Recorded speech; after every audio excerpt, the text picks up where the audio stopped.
Hello दोस्तों, स्वागत है आपका मेरा चैनल सीक्रेट सोसाइटी में। और मेरा नाम है एनोनिमस।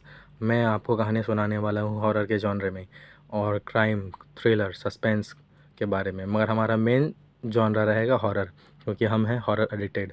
और हम चालू करते हैं हमारी आज की स्टोरी, जिसका नाम है शराबी तलवार। तो चलिए आज का स्टोरी शुरू करते हैं बिना कोई किसी देरी के, और इंट्रो लगाते हैं।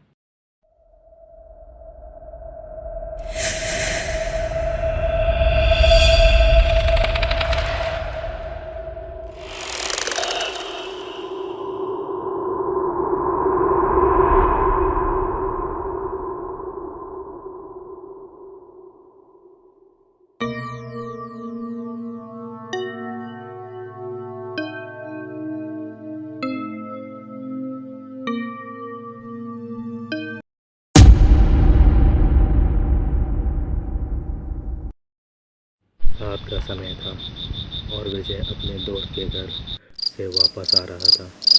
उसका गांव एक घने जंगल के पास था और उसी जंगल के बीच से एक रास्ता गुजरता था। गांव में एक पुरानी कहानी मशहूर थी।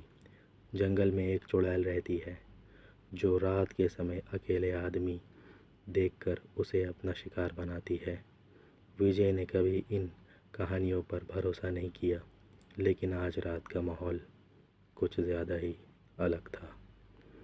विजय जंगल के रास्ते से गुजरते वक्त अपने मन को शांत रखने की कोशिश कर रहा था, लेकिन अचानक से उसने अपने आसपास एक अजीब सी सरसराहट सुनी। उसका दिल तेज़ धड़कने लगा, लेकिन उसने अपने आप को संभालते हुए अपनी रफ्तार बढ़ाई।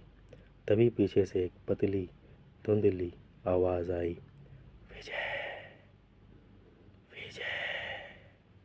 विजय ने पीछे मुड़कर देखा तो एक भयानक बदसूरत चुड़ैल उसके सामने ही खड़ी थी। उसका चेहरा पूरी तरह से जला हुआ था, बाल उलझे हुए थे और आंखें खून की तरह लाल थी। उसने अपने नाखून विजय की तरफ बढ़ाते हुए कहा, तू मेरे से आज बच नहीं सकता।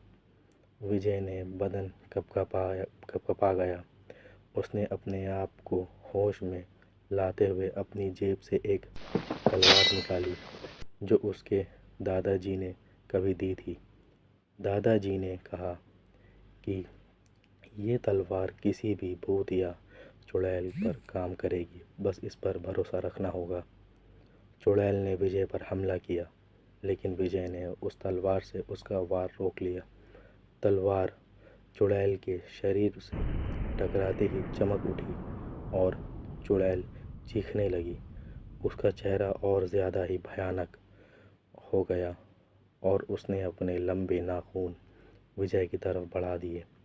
विजय ने हिम्मत से काम लिया और तलवार से एक ज़ोर का हमला किया। चुड़ैल का हाथ कट गया। चुड़ैल के हाथ कटते ही वो दर्द से चिल्लाने लगी और पीछे हाथ हट गई। विजय ने मौका देखकर दूसरा वार किया और तलवार को उस चुड़ैल के दिल के आर पार कर दिया। चुड़ैल एक ज़ोर से चीख के साथ हवा में घूमती हुई एक आंधी बन गई। कुछ ही पल में वो आंधी रुक गई और चुड़ैल गायब हो गई। जंगल में फिर से शांति हो गई।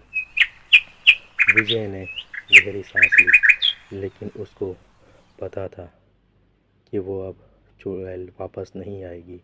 उसने दादाजी की तलवार को इज्जत के साथ अपने हाथ में पकड़ा और अपनी हिम्मत और भरोसे के बल पर उस जंगल के भयानक रास्ते को पार कर लिया। गांव पहुंचते ही उसने सबको बताया कि कैसे उसने चुड़ैल को हराया। अब उस गांव में उस जंगल से गुजरने का कोई डर नहीं था, क्योंकि विजय ने उस भयानक चुड़ैल का अंत कर दिया था।